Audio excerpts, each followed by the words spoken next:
हाँ भाई आ गए।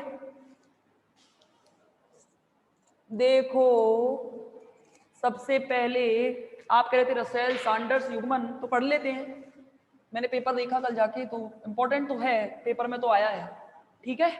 और हाँ, इसको नोट भी करना। आई थिंक आपकी कॉपी में हो नहीं रहा है, ये नोट्स के अंदर शायद ये मैंने करवाया नहीं रखा है, तो आप इसको नोट कर लेना मेरे साथ साथ।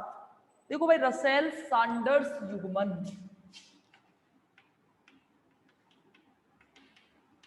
बस कुछ नहीं है, एक मेथड है, एक अलग टाइप का मेथड है जो आपको ये बताता है कि इसके द्वारा आप स्पेक्ट्रमी निम्नतम अवस्था कैसे निकालोगे। वैसे तो मैं सबसे सिंपल वही मानती हूँ जो मैंने आपको सिखाया है, पर ये एक्चुअली कभी कभी नाम से पूछ लेता है कि व्हाट इज रसेल सैंडर्स युग्मन, इसके द्वारा स्पेक्ट्रमी निम्नतम अवस्था कैसे निकाली जाती है। तो इसलिए ये इंपॉर्टेंट है, नाम से पूछ ले तब इंपॉर्टेंट है। तब तो फिर ये जैसे किसी का एग्जाम्पल दे दिया P2 का एग्जाम्पल देके पूछा कि आप नॉर्मल निकालते तो कैसे निकालते, P2 की स्पेक्ट्रम निम्नतम अवस्था कैसे निकाले हो, 1 2 ऐसे तो निकाले हो। ये 0 है, ये +1 है, ये -1 है, कैसे निकालते थे, एल की वैल्यू निकालते थे ना।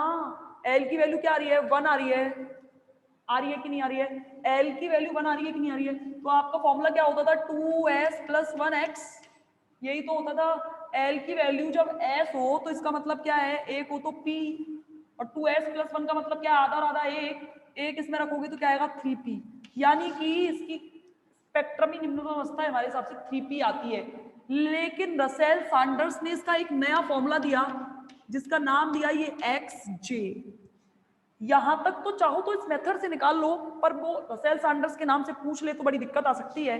तो देखो भाई कुछ स्टेप्स के बारे में बात करेंगे, कुछ स्टेप्स के बारे में बात करेंगे और उससे हम रसेल सैंडर्स युग्मन निकालेंगे। तो देखो सबसे पहले क्या है, सबसे पहला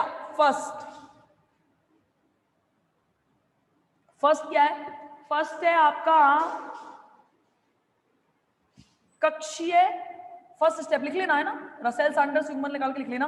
इसमें लिख लेना रसेल सैंडर्स युग्मन में कि स्पेक्ट्रमी निम्नतम अवस्था निकालने की विधि है ये। ठीक है, स्पेक्ट्रमी निम्नतम अवस्था, या इसको RS के नाम से भी जानते हैं, RS coupling, R for Russell, S for Sanders, युग्मन फॉर कपलिंग, कपलिंग फॉर युग्मन। तो ये क्या है, कक्षीय, क्या है, पहला सबसे पहली स्टेप है कक्षीय कोणीय आघूर्ण ज्ञात करना।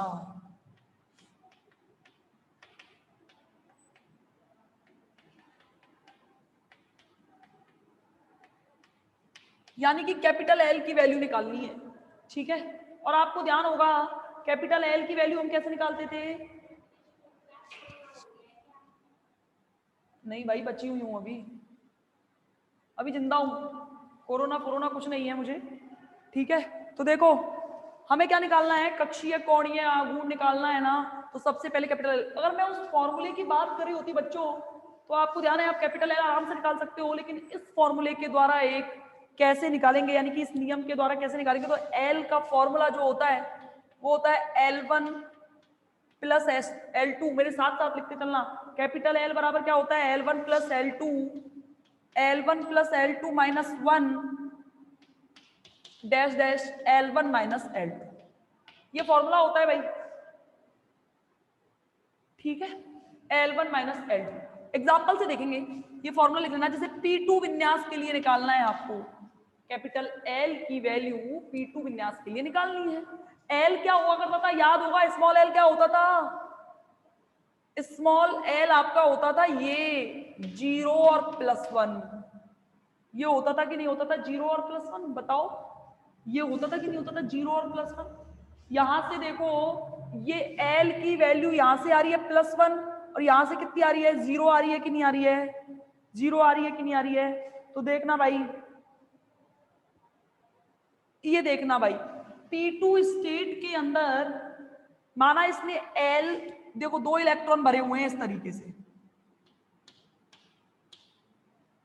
ठीक है, 2 इलेक्ट्रॉन भरे हुए हैं, इसने L1 की वैल्यू 1 इलेक्ट्रॉन के लिए 1 मानी और L2 की वैल्यू भी 1 मानी है। इसमें कहने का मतलब ये दोनों वैल्यूज 1 1 होंगी, यानी कि इसने ये नहीं कहा ये 0 है ये 1 है, ये 0 ये 1 है, ये नहीं कहा, इसने कहा कि यहाँ अगर 1 इलेक्ट्रॉन प्रेजेंट है तो इसकी वैल्यू भी 1, यहाँ एक इलेक्ट्रॉन प्रेजेंट है तो इसकी वैल्यू भी बना, अगर 2 होते तो 2 हो जाती, 3 होते तो 3 हो जाती। तो यहाँ से क्या आया, L1 की वैल्यू आई आपकी क्या, L1 की वैल्यू आपकी आई 1 और L2 की वैल्यू भी क्या आई 1। समझे कि नहीं समझे? कहने का मतलब 2 इलेक्ट्रॉन प्रेजेंट है P2 में, और P2 में 2 इलेक्ट्रॉन प्रेजेंट है तो एक के लिए एक और दूसरे के लिए भी एक। यहाँ वैल्यू में मान रखो, L बराबर क्या आया 1 + 1, 1 + 1 - 1 डैश डैश 1 - 1 आया कि नहीं आया? रख दिए सारे मान।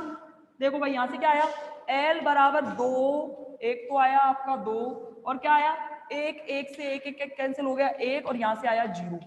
कौन कौन सी अवस्थाएं आ गई, L का मान 2 हो तब कौन सा मान होता है, L का मान 2 होने पर क्या होता है P, S P D, ये 0 के लिए, ये 1 के लिए, ये 2 के लिए, तो ये कितने के लिए हो गया D, ये कितने के लिए हो गया P, और ये कितने के लिए हो गया S। हम L का मान तो हम निकाल चुके हैं, यानी कि अगर हमें कक्षीय कोणीय आघूर्ण ज्ञात करना है तो हम ऐसे ज्ञात करते हैं। समझ गए? समझे या नहीं? हाँ या ना में जवाब दो, हाँ या ना में जवाब दो। ये हमने क्या निकाल लिया, कक्षीय कोणीय आघूर्ण। कक्षीय कोणीय आघूर्ण निकालने के लिए ये मेथड होता है। अगर P2 विन्यास की बात करें तो P2 विन्यास के लिए इसने ऐसे निकाल लिया, या तो 2 हो सकती है, या 1 हो सकती है, या 0 हो सकती है। आ गया समझ में? ये था, निकाल लिया, नोट कर लेना इसको, जैसा एज इट इज लिखा हुआ है स्क्रीनशॉट ले लो या नोट कर लो। ये पेपर में लिख लेना अपनी कॉपी में, जब लास्ट में आप नोट्स नोट करो तो नोट्स में ऐड कर लेना इसे, ठीक है? अगर नहीं हो रहा है तो, हो रहा है तो देख लेना, ऐसे नहीं हो रहा है, ठीक है? सेकंड जो स्टेप है जिसका नाम है, पहले में क्या किया हमने, पहले में कक्षक कोणीय आघूर्ण निकाला, दूसरे में निकालेंगे चक्रण कोणीय आघूर्ण का निर्धारण।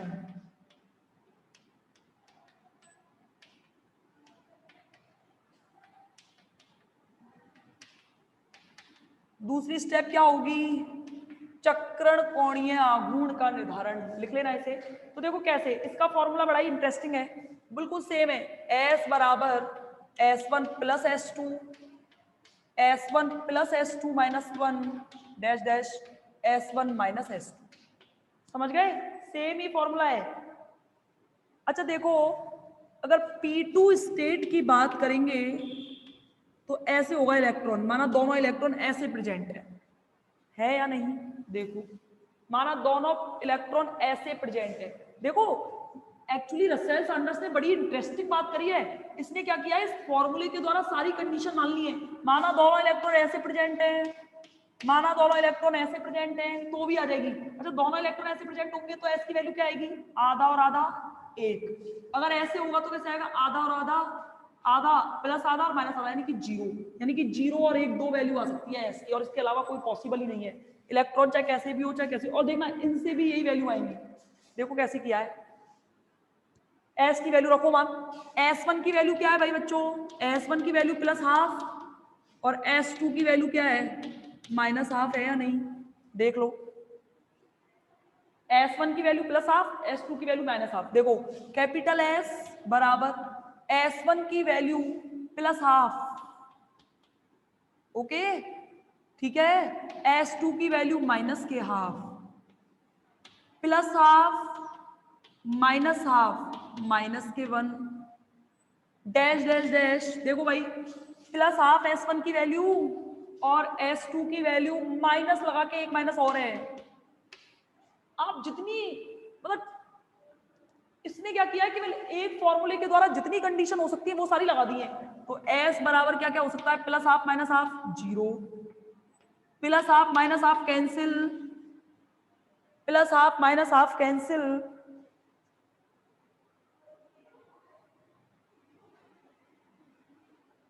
+½ -½ कैंसिल, और इसने ये वाली -1 आ गई एक वैल्यू, और एक देखो +½ और +½ क्या आ गया 1। ये तो संभव ही नहीं है, S की ये वैल्यू तो असंभव है ना, किसी भी कीमत पर -1 तो हो ही नहीं सकती, -1 तो कभी होती ही नहीं है ना। माइनस, इसका मतलब कहने का मतलब क्या है, ये मान के चल रहा है ऐसे हैं दोनों इलेक्ट्रॉन उल्टे, तो इलेक्ट्रॉन सबसे पहले जाएगा तो ऐसे ही जाएगा किसी भी कीमत पर, ठीक है? तो यहाँ से वैल्यू क्या क्या आई है इसकी, एक तो आई 0 और एक आई 1। समझ गए? कौन कौन सी वैल्यू आ गई, 0 और 1, ये नोट करो। Second step,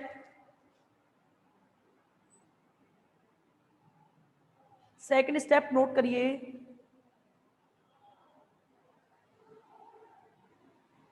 second step note करिए, कर लिया। ये था चक्रण कोणीय आघूर्ण एस का निर्धारण करने के लिए रसेल सैंडर्स ने जो फॉर्मूला बनाया, वो फॉर्मूला मैंने अप्लाई कर दिया इस जगह। ठीक है, अब देखें, मिटा दूं क्या? ठीक है, चलिए, क्या नोट करो, स्क्रीनशॉट लो, कर लेना जो कर लेना, इसको कर लेना, क्योंकि जो टॉपिक नहीं हो रहे हैं वो मैं करा दे रही हूँ। बाई चांस नोट्स में ना हो रहा हो तो आप ये ना कहें कि करवाया नहीं है। ठीक है, अरे भाई मतलब बुद्धि का घास करने चलने जाती है क्या? मैं कह रही हूँ कि नोट्स में नहीं हो रहा है, ये जो मैंने नोट्स दूंगी वो नोट्स के अंदर नहीं हो रहा भाई, तो नोट कर लेना। हो रहा हो तो ठीक है, कर, कोई दिक्कत नहीं, फिर तो काम आ जाएगा, लेकिन नहीं हो रहा हो तो फिर कहां से लाओगे करने के लिए? थर्ड स्टेप देखो, पहली में क्या किया, पहली में कक्षीय कोणीय आघूर्ण निकाला, दूसरी में क्या निकालेंगे, दूसरी में निकालेंगे हम कौन सा, चक्रण कोणीय आघूर्ण, चक्रण कोणीय आघूर्ण, और तीसरी स्टेप है जिसमें हम निकालेंगे टोटल कोणीय आघूर्ण, total angular momentum. Third step क्या है, कुल कोणीय आघूर्ण,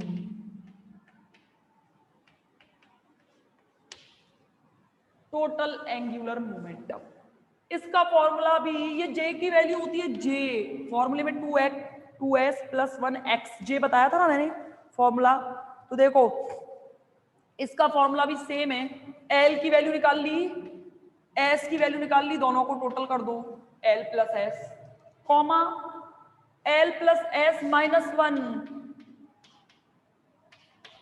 समझ गए, L plus S minus 1, L plus S minus 2, dash dash dash, चलता रहेगा। और कब तक चलता रहेगा, जब तक ये वैल्यू ऐसी ना आ जाए। ठीक है, ये फॉर्मूले रसेल सैंडर्स के द्वारा दिया गया जे का फॉर्मूला था ये, कैपिटल जे का मतलब क्या है, टोटल एंगुलर मोमेंटम। ठीक है, ये इंपॉर्टेंट था रसेल सैंडर्स के अकॉर्डिंग, बाकी तो सब बहुत सिंपल फॉर्मूले से आप निकाल सकते हो, केवल इसकी दिक्कत आती है। तो ये देखो जे की वैल्यू, अब मैं एग्जांपल के लिए मान रही हूं कार्बन 6 है, 2p2, p2 की बात करी थी ना, p2 विन्यास की, तो उसके लिए बात कर रही हूं। तो देखो इसका बायतम इलेक्ट्रॉनिक विन्यास, इसका इलेक्ट्रॉनिक कॉन्फ़िगरेशन क्या होगा, 1s2 2s2 2p2 होगा कि नहीं होगा?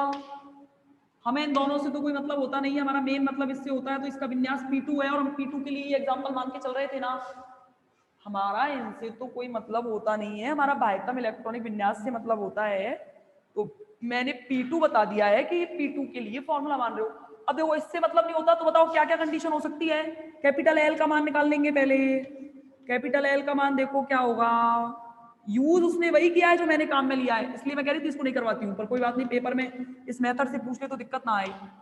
एल की वैल्यू कितनी, 2, कैसे कैसे आएंगे इलेक्ट्रॉन, एक यहाँ और एक यहाँ, नहीं आएगा क्या, बताओ भाई।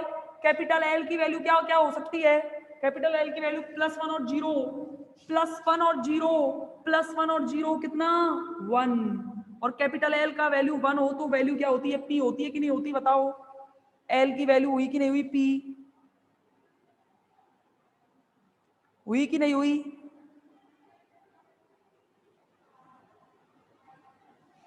हुई कि नहीं हुई, बताओ।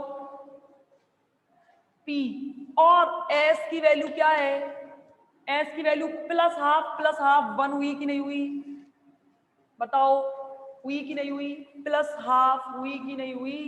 अब देखो भाई, अगर मैं कहूं कि s की वैल्यू 1 है, इसकी वैल्यू p है, फॉर्मूला क्या होता है, स्पेक्ट्रमी निम्नतम अवस्था प्रदर्शित करने का फॉर्मूला ये होता है।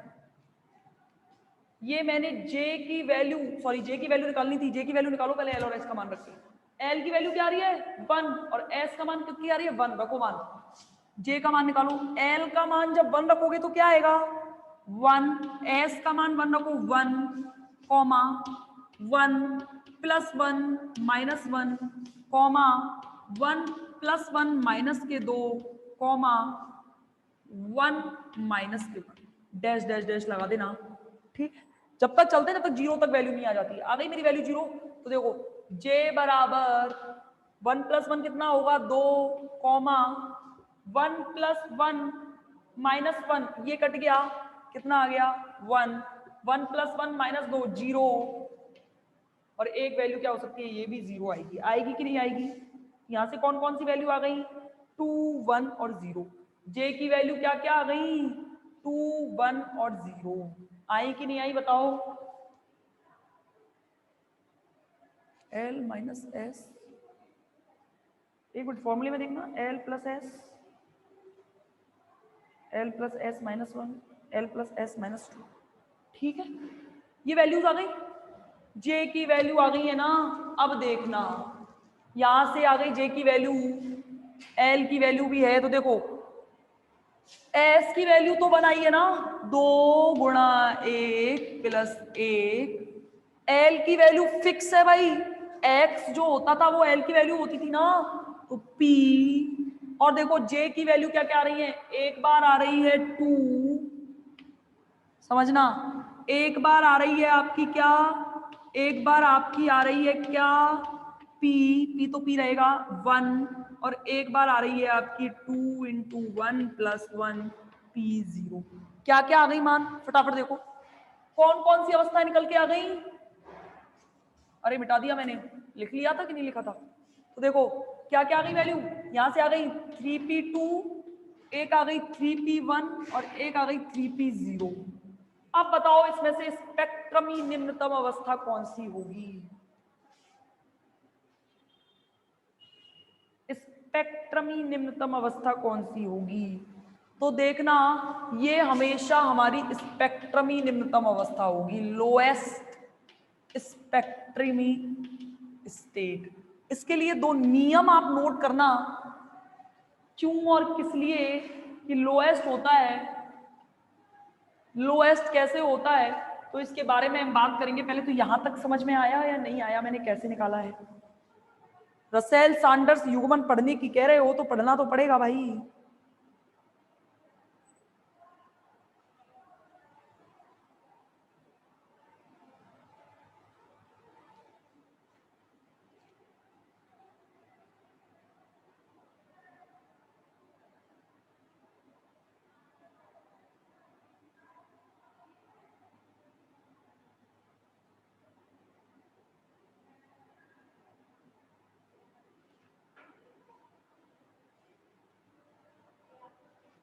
आ गया, ठीक है, तो देखना होगा क्या,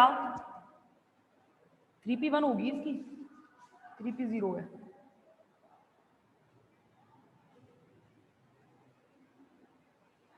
लोएस्ट, तो लार्जेस्ट एल की वैल्यू होनी चाहिए थी ना, लार्जेस्ट एल की वैल्यू होनी चाहिए, ये क्या तो रहा है,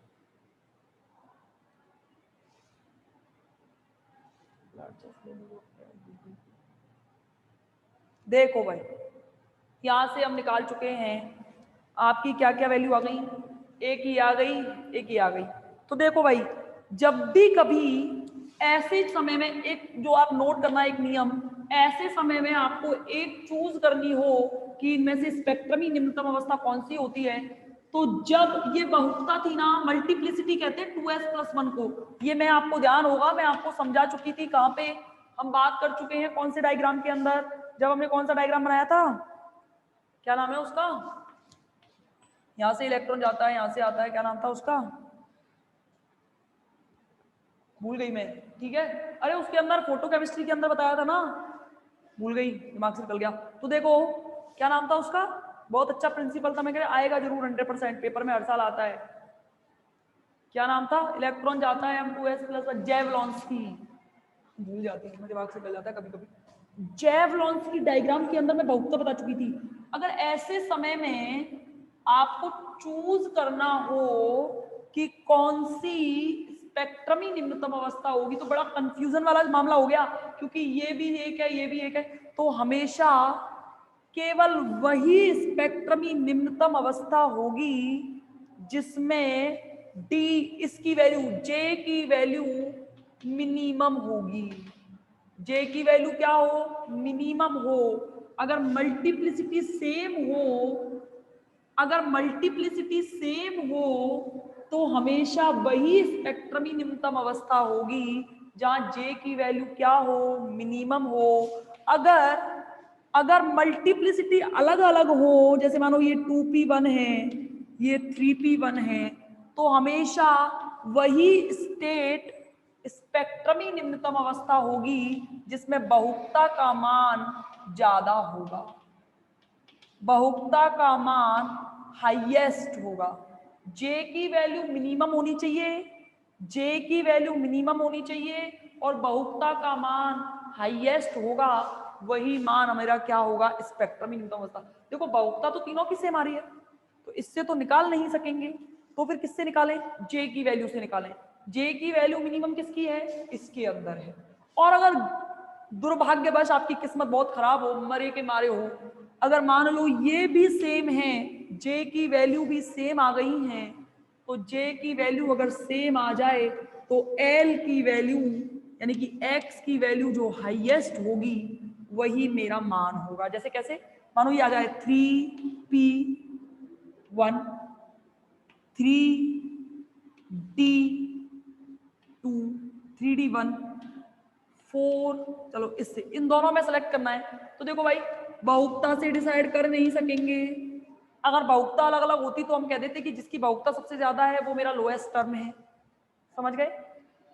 दूसरे नंबर पर मैंने कहा जे की वैल्यू मिनिमम होनी चाहिए, यहाँ पे भी जे की वैल्यू किस्मत से एक जैसी आ गई है, तो जे की वैल्यू एक जैसी आ गई है तब हम मिनिमम टर्म नहीं ढूंढ पा रहे हैं। तो जो एल की वैल्यू मैक्सिमम होगी वो वैल्यू मेरी क्या होगी, स्पेक्ट्रमी निम्नतम अवस्था।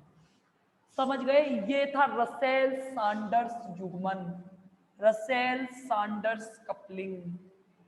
समझ गए कि नहीं।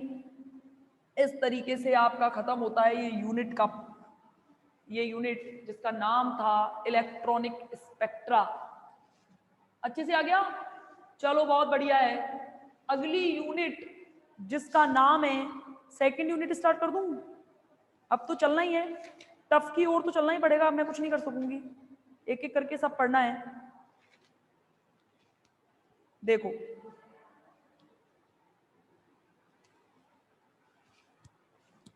यूनिट सेकंड, यूनिट सेकंड जिसका नाम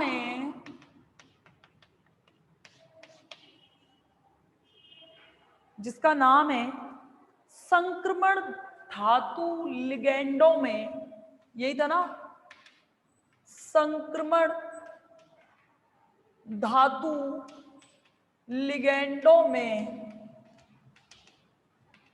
धातु लिगेंड बंधन।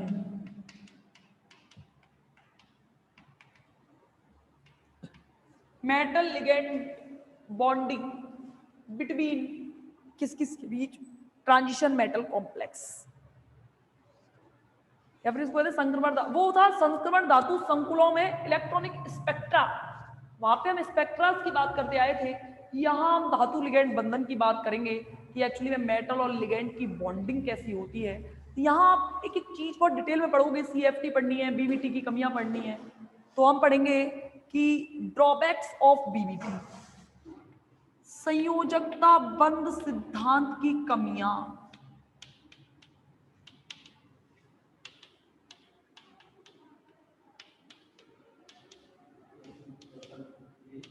यहीं से आपकी यूनिट की स्टार्टिंग है और ये इंपॉर्टेंट भी बहुत है, यूनिट की स्टार्टिंग भी है और यहीं से इंपॉर्टेंट भी बहुत है, तो इसमें ध्यान रखना। तो देखो पहली कमी याद करो, BBT यानी कि हमें संयोजकता बंध सिद्धांत की ड्रॉबैक्स पढ़ने हैं। तो देखो संयोजकता बंध सिद्धांत कुछ कुछ हल्का हल्का आपको याद होगा, हल्का हल्का सो याद होगा, ऐसा नहीं हो सकता कि याद ना हो कि BBT के अंदर हम क्या करते थे, ध्यान हो तो H और H मिलाकर H2 बनाया करते थे फर्स्ट ईयर के अंदर, याद होगा। H2 अणु के बनने की व्याख्या करते हैं, यानी कि कहने का मतलब क्या है कि BBT के अंदर केवल और केवल मेटल्स पर ध्यान दिया गया है। पहली कमी, धातुओं पर तो ध्यान दिया गया है परंतु बच्चों लिगेंड को बिल्कुल इग्नोर किया गया है। धातु धातु की व्याख्या करता रहा ये सिद्धांत, लिगेंडों की उचित प्रकार से व्याख्या कौन नहीं कर पाया? वीवीटी नहीं कर पाया। आया कि नहीं आया? सेकंड, देखो भाई, संयोजकता बंध सिद्धांत की दूसरी कमी पहली आ गई। धातु धातु की व्याख्या करता है, लिगेंडों की कोई व्याख्या नहीं करता है ये सिद्धांत। सेकंड, देखो देखो भाई, ये लिगेंड पढ़े होंगे आपने, ये संकुल पढ़े हैं, ऐसे टाइप के संकुल।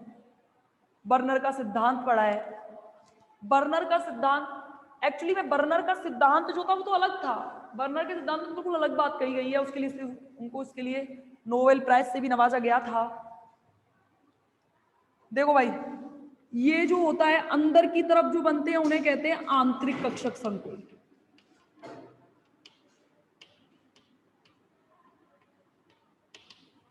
और जो बाहर लिगेंड होता है, ये जो बाहर बंद बनाता है, इसको कहते हैं बाहरी कक्षक संकुल। कहने का मतलब कुछ ऐसा है, यहां आपका एक नाभिक है, नाभिक ऐसे, ये तो कहलाते हैं आउटर सेल्स, बाह्यतम कोश, और ये जो अंदर के होते हैं इन्हें कहते हैं आंतरिक कोश। ठीक, वीवीटी के अंदर सिर्फ इस मेटल की बात की गई है, ये जो धातु है। अंदर और बाहर के कक्षक संकुल किस प्रकार बनते हैं, कैसे बनते हैं, इनके बारे में ये सिद्धांत व्याख्या नहीं कर सका है। समझ रहे हो? यानी कि इस सिद्धांत के द्वारा कभी भी हम केवल सेंट्रल में जो मेटल होती है केवल इसी की व्याख्या करते हैं, बाकी इसके अलावा अंदर और बाहर कक्षीय संकुल किस प्रकार बन रहे हैं, इसकी व्याख्या इस सिद्धांत के द्वारा नहीं की जा सकी। समझ में आया? समझ में आया? अब देखो अगला देखो, थर्ड।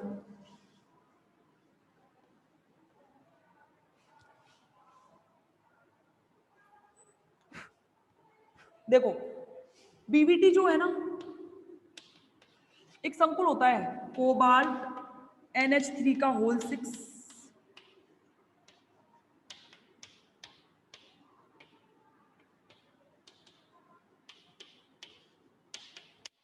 देखो भाई, आपको संकरण निकालना तो आता होगा, ऐसी बात नहीं हो सकती कि संकरण निकालना ना आता हो। कोबाल्ट जो है, देखना ध्यान से, कोबाल्ट जो है ये डी ब्लॉक का एलिमेंट है, कॉपर भी डी ब्लॉक का एलिमेंट है। समझ रहे हो? अमोनिया जो जुड़ा हुआ है, ये सेम लिगेंड मैंने जोड़ दिए हैं, जो एक प्रबल लिगेंड है। क्या कहा मैंने? जैसे ये अमोनिया और ये दोनों अमोनिया एक जैसे होने के बावजूद भी एक दूसरे के साथ जुड़ जाते हैं, तो जब प्रयोगों से देखा तो कोबाल्ट और कॉपर की बिल्कुल सेम कंडीशन होनी चाहिए थी, लेकिन प्रयोगों से देखा तो देखा बीवीटी तो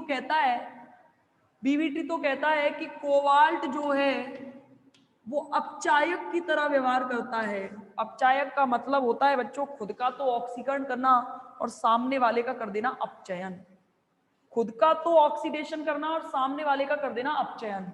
जबकि कॉपर जो है वो अपचायक की तरह व्यवहार करता ही नहीं है, ये नहीं करता भाई अपचायक की तरह व्यवहार। जबकि दोनों पे आवेश समान है, इनके लिगेंड भी समान है, केवल धातु जो सेंट्रल मेटल है केवल यही अलग अलग हैं। तो इस चीज की व्याख्या कौन नहीं कर सका? वीवीटी नहीं कर सका, सॉरी वीवीटी नहीं कर सका। समझ गए? बाद में देखेंगे हम CFT के थ्रू ये सारी कंडीशंस पूरी होती हैं। ठीक है, अगला देखना, अगली कमी। देखो भाई, वीवीटी के द्वारा धातुओं के स्पेक्ट्रा की बात नहीं करी गई है। धातुओं के स्पेक्ट्रा की बात भी नहीं करता है ये बीवीटी धातुओं के स्पेक्ट्रा की व्याख्या भी नहीं कर पाता है कि भाई स्पेक्ट्रम होंगे या नहीं होंगे, बनेंगे या नहीं बनेंगे। ठीक है, अगला देखो, अगला क्या है पता है? बीवीटी के अकॉर्डिंग रासायनिक अभिक्रियाओं की, यानी कि कोई जो धातु है वो अपने संकुलों के साथ कैसी रासायनिक अभिक्रिया बनाती है, इसकी व्याख्या नहीं कर सका। वेग, जब अभिक्रिया की व्याख्या नहीं कर सकेगा तो रासायनिक वेग की भी व्याख्या नहीं कर पाएगा। अभिक्रिया की व्याख्या नहीं कर सकेगा तो वेग की व्याख्या भी कौन नहीं कर पाया, ये सिद्धांत नहीं कर पाया। समझ गए? यानी कि क्रिया विधि की भी व्याख्या नहीं की जाती और वेग की भी व्याख्या नहीं की जाती। अगला देखो, अगला क्या है, जो D8 विन्यास रखते हैं ना संकुल, D8 विन्यास कौन से संकुल रखते हैं बताओ भाई? D8 विन्यास कौन संकुल रखेंगे? रखेंगे आपको ये निकिल बना लो, निकिल NH3 का होल 6 +2 चार्ज, +1 चार्ज ना। निकिल का वायतम इलेक्ट्रॉनिक विन्यास क्या होता है देखते हैं, +2 होगा आई थिंक। एक बार रिज्वाइन कर लो फिर बताती हूँ।